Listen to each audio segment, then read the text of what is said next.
Olá, minha amiga, meu amigo. Hora do nosso encontro neste domingo, 14 de setembro, dia do aniversário do Papa.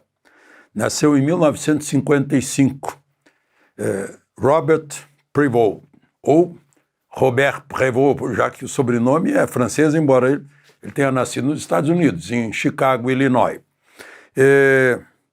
Interessante, agora é Leão XIV, sempre que ia a Roma, nos conclaves, ele frequentava uma academia.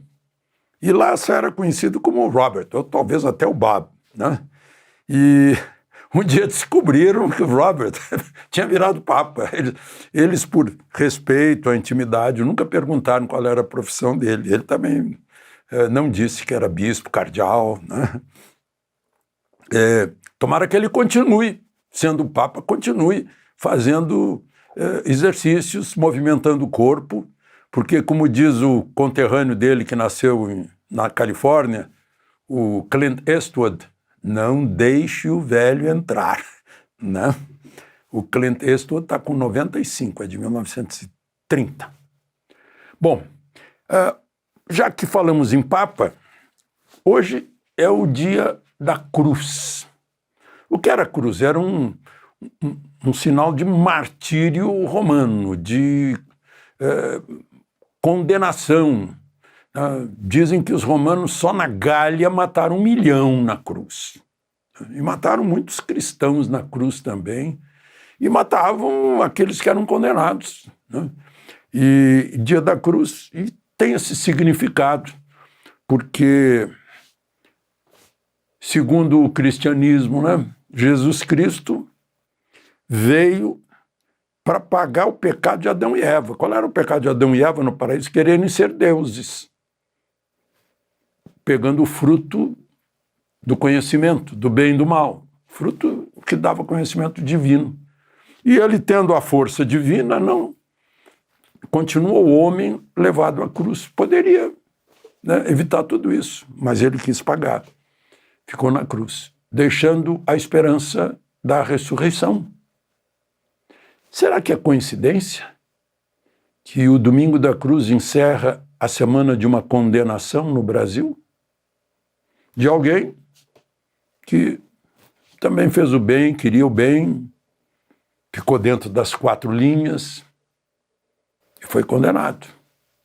Jesus fazia milagres, curava pessoas, pregava um novo mandamento do amor, que é o oposto do ódio que está por aí. E foi crucificado. No Evangelho de hoje, João lá no 3,17, conta que Jesus estaria dizendo para Nicodemos que veio para salvar e não para condenar. Sabe quem foi Nicodemos? Um doutor da lei, um erudito, que foi o único que defendeu Jesus lá no conselho judaico. Outra coincidência?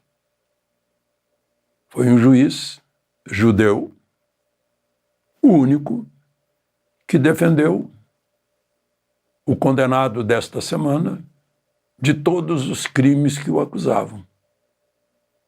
Quanta coincidência.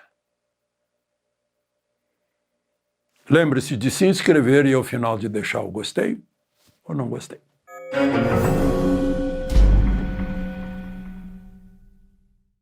Bom, o ex-presidente condenado esteve no hospital no Death Star para fazer um procedimento tirando lesões da pele.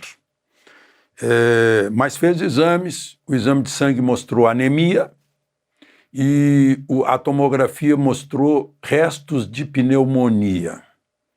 E, como sempre, o abdômen todo cheio de sequelas da facada e das cirurgias necessárias que foram feitas depois, com adesões, com alteração no trânsito alimentar, né, digestivo, uma confusão. Bom, ainda falando do julgamento, não foi surpresa para ninguém, né? Só uma pessoa muito ingênua acreditaria que ele seria absolvido por algum tipo de milagre. num Supremo que é presidido por um ministro que disse: nós derrotamos o bolsonarismo. E todas as declarações já feitas, né? Como mostrou o Wall Street Journal hoje, né? O relator é inimigo de Bolsonaro, né? Claramente, durante todo esse tempo. O outro ministro, Dino, era ministro da Justiça de Lula.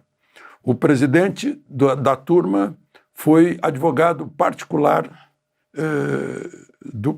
de Lula. Né? Não tinha como, né, dar resultado diferente.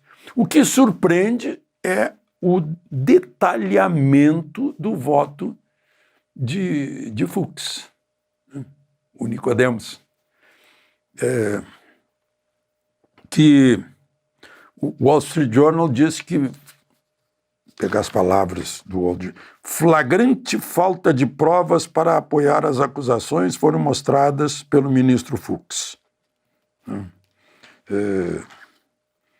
O Wall Street Journal disse que esses ministros que participaram em país sério se declarariam suspeitos, né? Mas o voto de Fux vai servir para tribunais internacionais, mas principalmente internamente vai servir como apoio, como considerandos de um projeto de anistia. Aí vocês vão dizer, mas aí o Supremo derruba. Não, antes disso Lula pode derrubar. Se o Lula não perceber que poderia ter a grandeza de sancionar, né, e com isso se apresentar diferente, né, como estadista, que não tem medo de Bolsonaro, etc., né, porque a Constituição diz que compete ao Congresso decidir sobre a anistia, não compete ao Supremo, compete ao Congresso, com a sanção do presidente. O presidente pode vetar e o Congresso derruba o veto do presidente.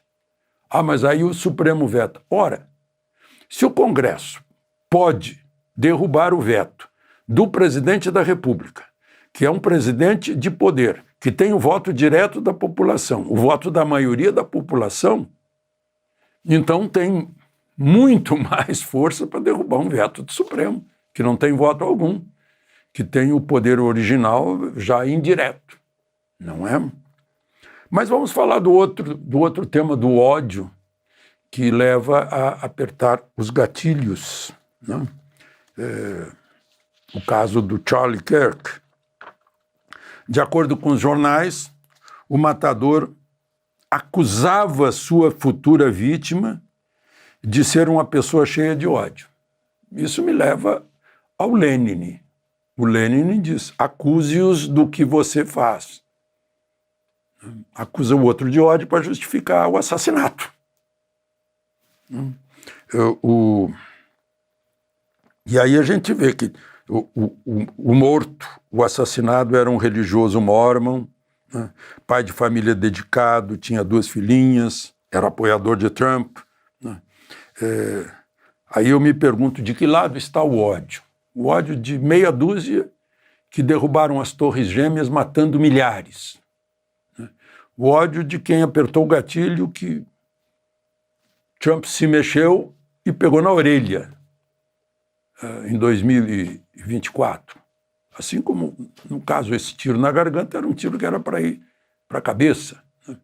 Embora o ódio de um neurocirurgião tenha aplaudido, elogiado a pontaria, a mira.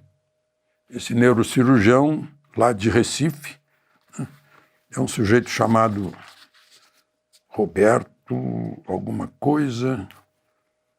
São essas figuras que a gente precisa dizer o nome para se prevenir deles, né? Parece que já foi até demitido do hospital em que trabalha, né? Mas eu acho que o símbolo disso tudo é o tal de Peninha, o Eduardo Bueno. Eu tenho os livros dele, ele como historiador, ele é interessante como historiador e jornalista. A principal ciência do jornalista é a história, né? Mas completamente fora, aplaudindo, dizendo que bom para as duas filhinhas dele que não terão esse pai. Meu Deus do céu. Dr. Ricardo Barbosa, encontrei o nome aqui, o tal que falou que mirou na cervical. Que coisa horrorosa. Que coisa horrorosa.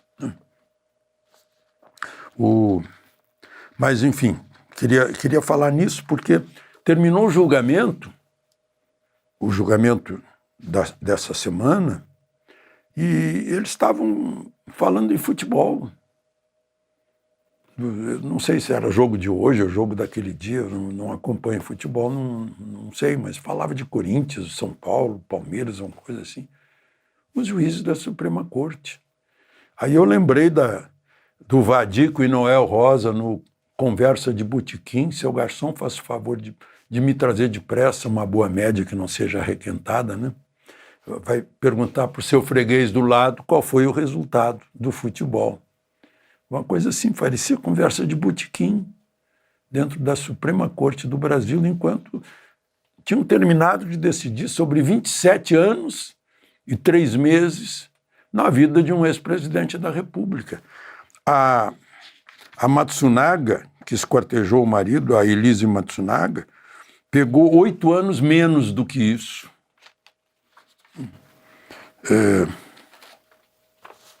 Enfim,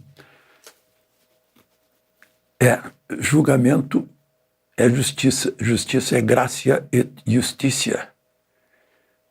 Não pode ter ódio que conduza à vingança. E a gente está falando de ódios que matam e condenam. De Brasília, Alexandre Garcia.